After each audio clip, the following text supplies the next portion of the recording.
بسم اللہ الرحمن الرحیم۔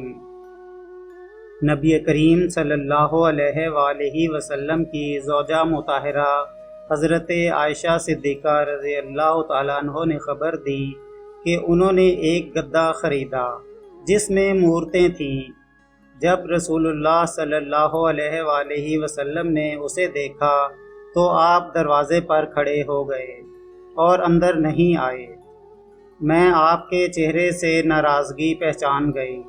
میں نے عرض کیا، یا رسول اللہ صلی اللہ علیہ وآلہ وسلم، میں اللہ سے اس کے رسول کے سامنے توبہ کرتی ہوں، میں نے کیا غلطی کی ہے؟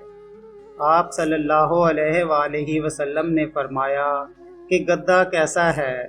میں نے عرض کیا کہ میں نے ہی اسے خریدا ہے تاکہ آپ اس پر بیٹھیں اور ٹیک لگائیں۔ نبی کریم صلی اللہ علیہ وآلہ وسلم نے فرمایا کہ ان مورتوں کے بنانے والوں کو قیامت کے دن عذاب دیا جائے گا اور ان سے کہا جائے گا کہ جو تم نے پیدا کیا ہے اب ان میں جان بھی ڈالو۔